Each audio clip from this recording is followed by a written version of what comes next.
Assalamualaikum warahmatullahi wabarakatuh. Hai sahabat Nusantara dimanapun kalian berada. Berjumpa kembali bersama saya Desi Nilamsari di channel Muslim DNS Family. Di video saya kali ini saya ingin membahas sesuatu yang berbeda, sekalian share ke sahabat-sahabat semuanya. Kebetulan saya merecord video ini di pagi menjelang siang, Jumat 17 Juli 2020. Jam berapa ya? Nah, jam 10.43. Pembahasan saya kali ini diawali dengan keisengan saya tadi malam. Sekitar jam-jam setengah 11 saya nggak bisa tidur. Iseng saya searching di YouTube. Saya ketik pengalaman tunanetra. Awalnya sih saya pengen tahu kan pengalaman tunanetra apa aja sih, misalnya pengalaman entah ini entah itu gitu loh, bla bla bla, bli bli bli, blu blu blu gitu kan. Ternyata di video paling atas itu saya menemukan pengalaman tunanetra Nightmare Sight Ardan FM 2019. Langsung saya excited banget waktu dengerin Damayanti baca itu kan. Saya pikir udah lama kali nih saya nggak dengerin Nightmare Sight. Terakhir itu 2017. Awalnya saya menyukai Nightmare Sight itu dari 2012 waktu saya masih SMP. Apalagi ada bilang jangan dengerin cerita ini sendirian. Nah, tapi saya suka dengerinnya sendirian gitu kan. Dan memang sih cerita di Nightmare Sight itu menarik ceritanya gitu, nggak membosankan kan. Nah, dari tahun 2012 sampai menjelang saya break di tahun 2017 itu saya nggak pernah menemukan pengalaman tunanetra.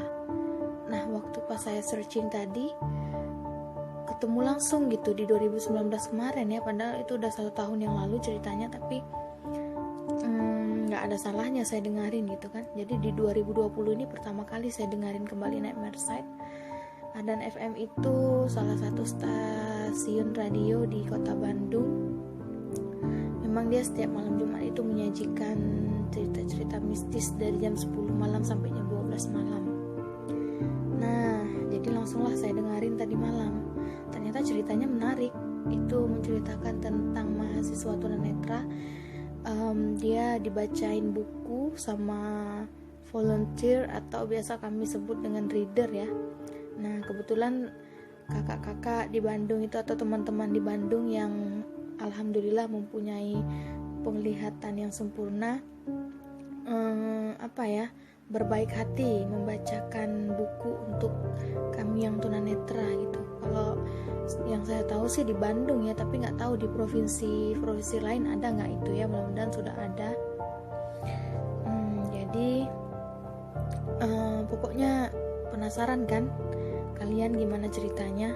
Ya langsung saja ya kita dengerin. Tapi sebelum itu, bagi teman-teman yang pengen tahu nih atau pengen dengerin langsung dari channel Ardannya, langsung saja buka.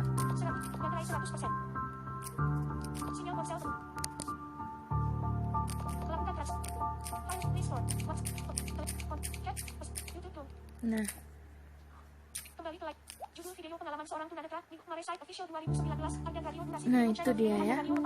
Jadi searching aja dengan kata pengalaman tunanetra, nanti akan keluar itu. Nah, bagi teman-teman yang mau subscribe channel Ardan Radio, silahkan telusuri videonya, banyak kok cerita-cerita mistis yang menarik. Sebelum kita ke cerita Nightmare Sight-nya, ini pengalaman mahasiswa tunanetra ini kayaknya saya kenal lah. Namanya sih di cerita itu Sigit, entah Kak Sigit yang saya kenal, saya juga nggak tahu apakah itu benar Kak Sigit yang saya kenal atau bukan, nggak tahu juga saya lupa, karena pun saya sudah lama nggak komunikasi sama Kak Sigit, itu udah lama sekali. Waktu itu saya kenal sama beliau, kalau emang Kak Sigit yang itu, mudah-mudahan sehat ya di sana Kak Sigit di Bandung. Mudah-mudahan waktu itu kan diceritanya katanya lagi menyusun tugas akhir ya, mungkin skripsi, mudah-mudahan Nilam doain mudah-mudahan udah selesai kuliahnya ketika Nilam udah buat video ini ya, gitu katanya. Amin ya rabbal alamin, mudah-mudahan cepat jadi PNS. Nah terus sebelum ke ceritanya, bagi teman-teman yang belum subscribe channel Muslim DNS Family, silahkan subscribe. Bagi yang sudah subscribe, saya ucapkan terima kasih. Bagi kalian yang suka video ini, silahkan like. Bagi teman-teman yang merasa video ini bermanfaat, silahkan bagikan ke sosmed kalian. Terus bagi teman-teman yang mau komen, silahkan. Insya Allah kalau saya ada waktu nanti saya balas komennya. Oh ya, saya juga ada niat nih mau share ke kalian, tapi di video lain kali ya, pengalaman mistis saya waktu tahun 2010. Waktu itu saya mengikuti lomba cerdas cermat Undang-Undang Dasar 1945. Kebetulan yang mengadakan acara itu kayaknya Mahkamah Konstitusi.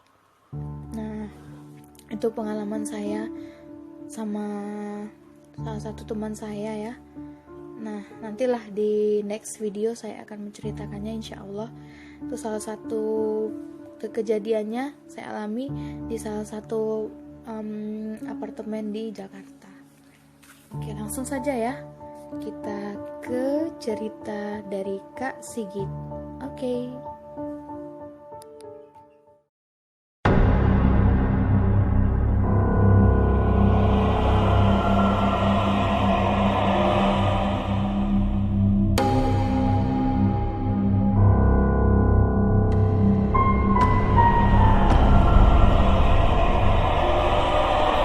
Malam ini aku ingin berbagi sebuah kisah yang pernah aku alami.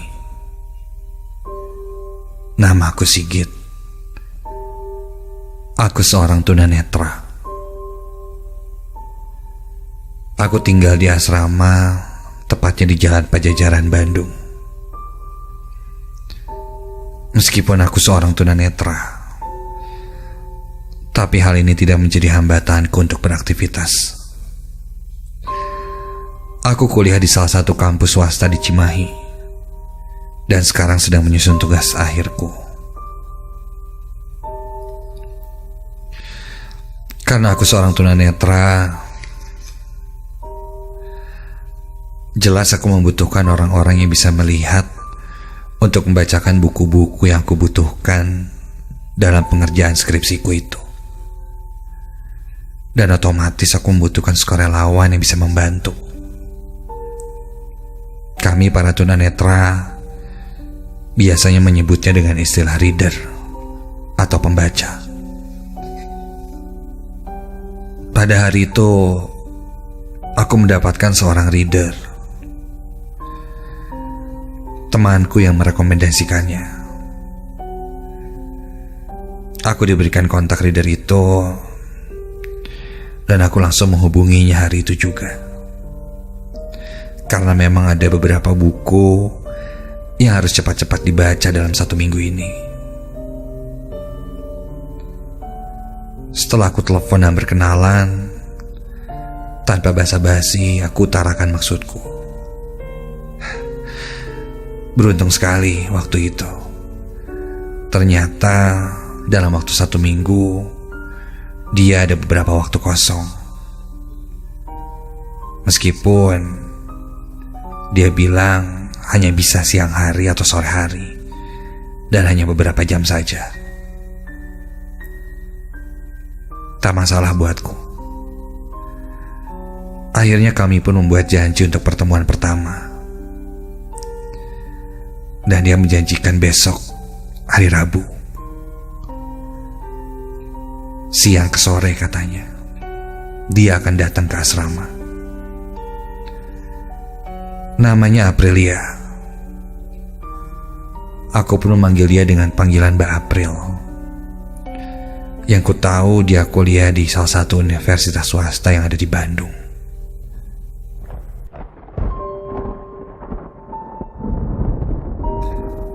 Keesokan harinya, Bandung diguyur hujan. Ku pikir Mbak April tidak jadi datang. Ku tunggu di ruang tamu sampai ku dengar suara pintu terbuka, dan ku dengar juga suara seorang perempuan.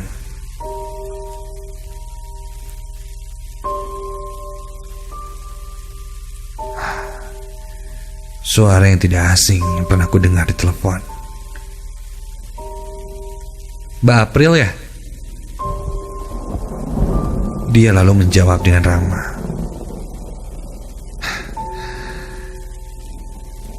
Mbak April mempunyai suara yang khas. Aku langsung ingat begitu pertama kali mendengarnya. Aku lalu menyiapkan rekaman dan buku yang akan dibacakan. Setiap dibacakan pasti aku akan merekamnya.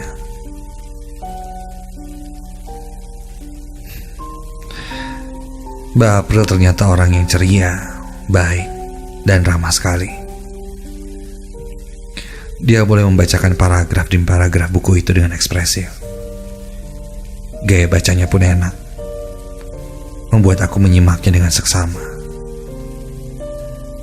Setelah dirasa cukup hari itu, kami pun menyelesaikan membaca bukunya. Sambil menunggu hujan reda, kami berbincang dan mulai akrab. Dia tidak canggung dengan kondisiku yang tidak bisa melihat ini. Sore itu hujan pun reda, dia pamit pulang. Sebelum pulang dia berjanji bahwa besok siang dia ada waktu dan bisa meneruskan membaca kan buku itu untukku. Aku pun mengiyakan.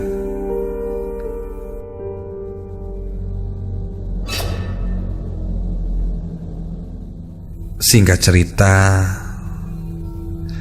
keesokan siang harinya, aku pun sudah siap menunggu dia datang. Kali ini kusiapkan air minum, cemilan, dan tidak lupa juga alat perekam dan laptopku. Karena selain membacakan juga, hari ini aku perlu bantuan dalam masalah pengeditan bahan yang sudah kutulis di laptop. Tadi sangka hujan turun lagi, lebih deras dari hari kemarin. Hampir 2 jam aku menunggu Mbak April. Namun kali ini dia tidak juga datang. Hujan mungkin.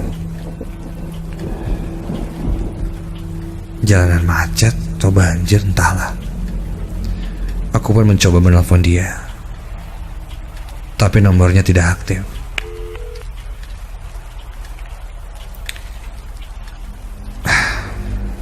Sudahlah, mungkin dia sedang di jalan. Aku pun masih menunggunya sampai entah berapa lama ku dengar suara azan maghrib berkumandang. Mbak April tidak juga datang. Agak sedikit kecewa, tapi ya sudah. Akhirnya aku pun membereskan barang-barang yang sudah disiapkan tadi dan beralih ke kamar saja. Kurasakan hari semakin malam. Ya mungkin sekitar jam 8 malam, tiba-tiba handphoneku berbunyi. Tak berlama-lama aku angkat telepon itu. Halo? Halo, Sigit, ini Mbak April. Maaf, Git. Tadi siang aku ada keperluan mendadak dan HP aku mati. Jadi aku lupa mau ngasih tahu kamu. Jadi gimana? Mau nggak kalau dibacainnya sekarang? Aku udah ada di ruang tamu. Sontak aku pun terkejut. Iya Mbak, boleh. Saya ke depan ya. Aku pun cepat-cepat untuk menghampiri dia. Aku masuk ke ruang tamu. Mbak April? Mbak? Ketika ku sapa, kata-kataku disambut dengan tangan dingin yang basah yang menarikku perlahan untuk duduk. Maaf, Mbak udah lama nunggunya. Dia pun menjawab sambil menjabat tanganku. Enggak kok, aku baru datang. Oh, kehujanan Mbak. Tangannya dingin sama basah. Mau saya buatin teh hangat dulu? Dia lantas menjawab tidak usah repot-repot. Dan dia juga tidak mau meminum teh hangat itu. Terima kasih katanya. Dari nada bicaranya, ku dengar agak berbeda. Sepertinya Mbak April sedang sakit. Aku pun bertanya lagi. Mbak April, apa Mbak lagi sakit? Habis kehujanan ya? Kalau sakit mah besok lagi aja Mbak bacainnya. Gak apa-apa Git, sekarang aja. Lagian kan biar bukunya cepat selesai. Dan kamu bisa nulis skripsinya lebih cepat kalau bahannya sudah dibacakan, ya kan? Dia pun menjawab demikian. Singkat cerita, dia mulai membacakan buku itu. Aku pun merekamnya. Suara membacakannya pelan dan agak datar. Aku agak sedikit tidak tega karena dia sepertinya sedang sakit. Tapi aku menghargai dia untuk datang. 1 jam berlalu. Akhirnya aku pun menyudahi dia membaca karena sudah malam juga. Dan aku pun membuat janji dengan Mbak April.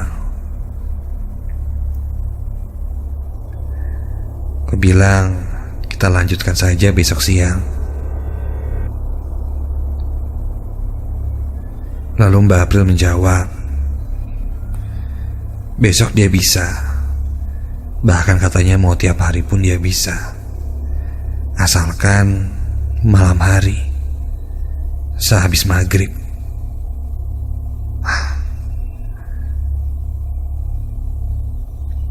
Aku agak sedikit kebingungan ketika itu. Agak sedikit berbeda dengan kata-kata dia di awal yang hanya bisa siang atau sore. Ya, tapi kalau dia memang menyanggupi, buat apa juga dipersoalkan. Dia pun berpamitan. Keesokan harinya, kira-kira jam 7:30 malam, dia menepati janji untuk datang. Tanpa basa-basi dia melanjutkan bacaan yang sudah ditandai kemarin. Kali ini sifatnya agak ketus. Mbak April mulai tidak ramah. Seperti tidak mau diajak mengobrol. Mungkin sedang ada masalah. Aku coba berpikir positif. Sampai buku yang dibacakan akhirnya selesai dan tamat. Enggak, besok aku akan berganti ke buku yang baru. Selesai membacakan, dia pun sepertinya ingin cepat-cepat berpamitan. Sebelum pamit, dia membuat janji lagi untuk bertemu. Sigit, besok saya datang lagi ya. Bacain buku buat kamu. Gak apa-apa kan? Iya, gak apa-apa Mbak. Justru saya takut Mbak yang gimana-gimana. Pulangnya malam terus. Kamu takut? Takut sama saya? Bukan itu, mana mungkin saya takut sama Mbak. Mbak kan baik, udah bacain saya buku. Saya seneng kok. Ya udah kalau senang. Sampai ketemu besok ya. Saya pamit. Dia pun berpamitan pulang. Aku kembali ke kamar. Aku sekamar dengan Yogi. Yogi sempat bertanya pada aku. Katanya ngapain aku setiap malam ke ruang tamu. Aku bilang saja, aku minta dibacakan buku sama reader. Tapi dia bisanya malam-malam. Sebenarnya wajarnya memang siang ke sore hari, tapi readerku itu bisanya malam. Mau bagaimana lagi? Yogi pun coba mengerti. Sampai dia mengeluhkan sesuatu. Katanya beberapa hari ini selepas Isya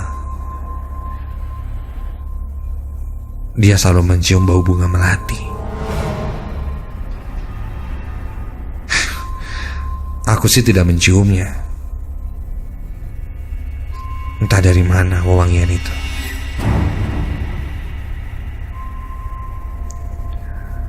Singkat cerita, tibalah pada hari kelima. Mbak April pun datang lagi. Kali ini suasananya agak berbeda. Entah kenapa. Meskipun ada Mbak April di ruangan tamu itu, aku merasa seperti sendirian saja. Kata demi kata dia bacakan datar dan seperti tanpa jeda untuk bernafas. Suaranya agak bergetar kali ini. Sampai tiba-tiba Mbak April menangis. Oh, Mbak? Mbak kenapa nangis? Lagi ada masalah ya? Akhir-akhir ini saya ngerasa Mbak April agak kurang ceria. Gak seperti pertama kali ketemu, Mbak. Kenapa, Mbak? Cerita aja. Aku gak kenapa-napa kok, Git. Makasih ya kamu udah perhatian sama aku. Cuma akhir-akhir ini aku sering melihat hal-hal aneh. Sejak kemarin aku melihat ada perempuan yang berjalan-jalan di ruangan ini. Wajahnya pucat, dengan rambut panjang dan baju putih panjang. Ah, Git, kayaknya aku harus pamit dulu. Aku besok datang lagi ya, Git. Mendengar itu bulu kuduku berdiri seketika. Tingkah aneh Mbak April ini karena dia bisa melihat hantu. Aku jadi khawatir. Seketika setelah dia berpamitan, saat aku berdiri, astaga, tiba-tiba tercium bau amis darah. Entah dari mana. Dan selain itu, aku juga mencium wangi bunga melati. Iya. Mungkin wangian ini yang juga dicium oleh Yogi, teman sekamarku itu. Buru-buru aku kembali ke kamarku. Mungkin sosok penunggu di ruang tamu itu yang mencoba menggangguku dan Mbak April setiap kali dia sedang membacakan, hingga membuat dia gugup untuk membaca. Sosok apa itu? Kuntilanak? Hantu Belanda? Atau apa?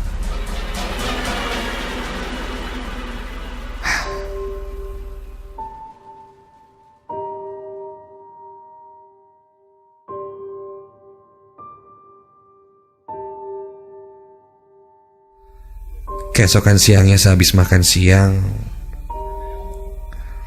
tiba-tiba ada seorang perempuan datang. Ternyata dia seorang volunteer yang menawarkan bantuan untuk membacakan buku sebagai reader. Aku pun langsung menghampirinya. Dan langsung saja aku iakan, karena aku bilang ada buku yang mau dibacakan.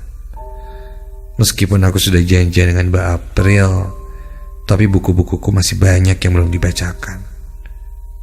Jadi aku ambil saja bantuan itu. Setelah selesai membacakan buku itu, aku pun mengobrol-ngobrol. Aku malah kenalan dengan dia. Christine namanya. Dan setelah kutanya dari kampus mana, Dia menyebutkan kampus yang sama dengan Mbak April kuliah. Aku lantas bercerita bahwa aku juga sudah beberapa hari setiap malam selalu dibacakan oleh reader volunteer yang berasal dari kampus yang sama dengan Christine.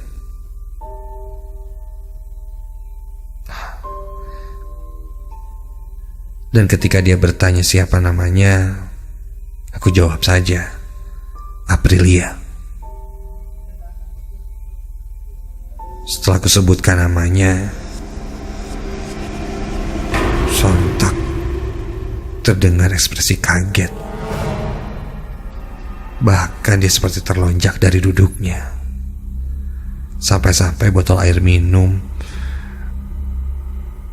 yang dia pegang mungkin terjatuh ke lantai. Dengan suara yang agak bergetar, Christine berkata kalau April itu memang teman satu kelasnya, bahkan dia sahabatnya. Aku tersenyum mendengarnya. Aku bilang, sepertinya akhir-akhir ini dia kurang enak badan. Yang terakhir kudengar, dia melihat sosok hantu di ruangan tamu itu.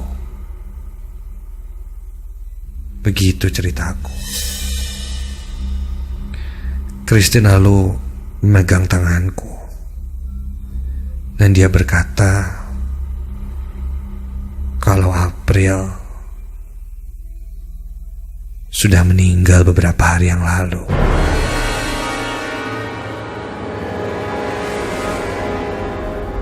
Tepatnya hari Rabu saat sore hari, karena kecelakaan dan dia tertabrak mobil saat turun dari angkot. Keadaannya parah. Malam harinya dia mengembuskan napas terakhirnya di ruang UGD. Ya Tuhan, mendengar itu bulu kuduku berdiri seketika. Refleksku genggam tangan Christine dengan erat sambil menguncang-guncangnya. Aku terus bertanya seolah tidak percaya. Christine pun mengiyakan. Bahkan terdengar suara Christine mulai menangis. Dia bilang, maafkan April jika ada salah. Jantungku tak henti-hentinya berdetak dengan kencang. Aku termenung. Hari Rabu, hari pertama aku bertemu dengannya. Berarti kejadian kecelakaan itu terjadi pas sehabis dia selesai membacakan buku untukku. Sebelum pamit, Christine memberikan kontaknya. Siapa tahu dia membutuhkanku. Aku masih termenung.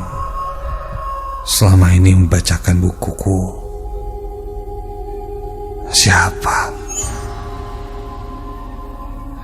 Begitu kataku dalam hati. Hari itu perasaanku tidak tentu. Ada rasa takut dan sedih juga. Malamnya aku masih memikirkan kabar yang kudengar tadi siang. Sepi rasanya di kamar. Ada kebetulan temanku Yogi sedang tidak menginap di asrama. Ku coba saja untuk tidur. Sampai kira-kira jam 9:30 malam, handphoneku berdering.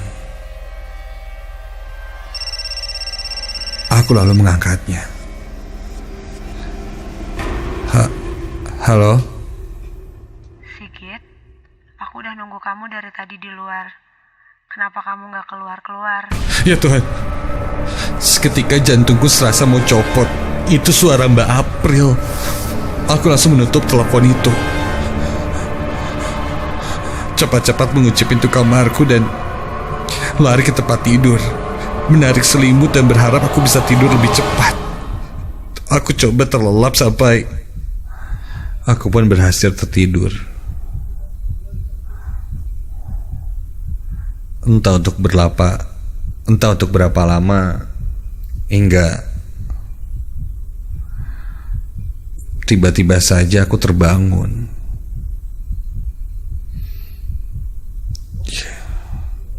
Suasana sangat hening malam itu. Ketika aku terbangun, aku mendengar ada suara seperti bunyi lembaran kertas buku yang dibuka satu persatu. Jelas sekali. Iya, itu suara lembaran-lembaran buku yang dibuka. Dan tiba-tiba dari arah sebelah kiriku, ku dengar, Sigit, ayo. Katanya mau dibacakan buku. Cepat bangun. tubuhku rasanya bergetar hebat saking takutnya. Dan rasanya tubuhku tidak bisa digerakkan. Bahkan suaraku tiba-tiba hilang. Rasanya aku sudah berteriak sekuat tenaga, tapi tidak ada suaraku yang keluar. Sampai terasa dia semakin mendekatiku. Kurasakan ada helai-helai rambut yang menyentuh kulitku. Dan perlahan ada yang menarik selimutku. Kurasakan kini ada sebuah tangan yang membelai-belai rambutku.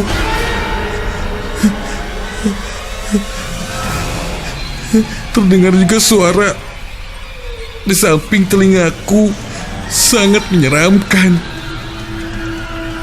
Seketika itu juga tercium bau amis darah. Dan rasanya seperti ada yang menetes di wajahku. Dan tiba-tiba ada yang menarik tanganku. Dan tanganku itu ditempelkan ke wajahnya. Terasa olehku rasanya aku seperti sedang memegang sebuah wajah yang hancur dan berdarah-darah. Aku pun sudah tidak kuat lagi dan saking takutnya aku merasakan dadaku mulai sesak dan akhirnya aku pun tak sadarkan diri.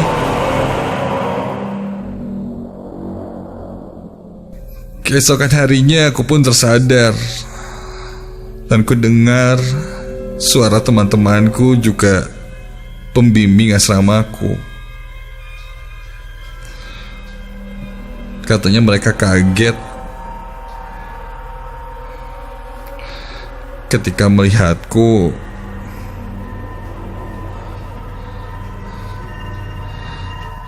tertidur dengan pakaian yang penuh bercak darah. Aku pun tidak mengerti. Setelah tenang, akhirnya aku pun menceritakan yang sebenarnya terjadi.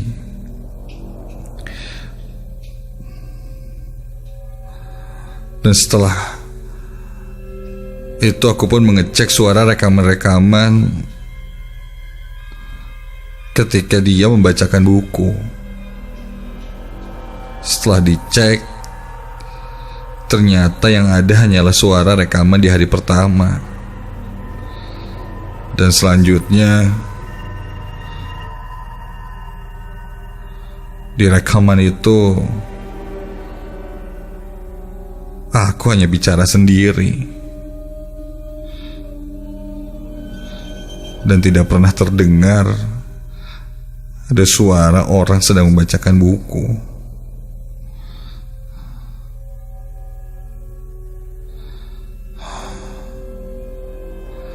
Jelas yang membacakan ceritaku itu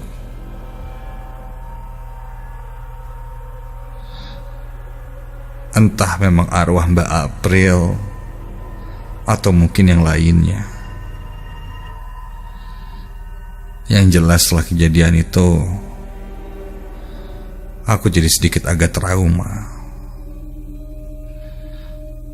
ketika ada seorang reader yang membacakan buku untukku.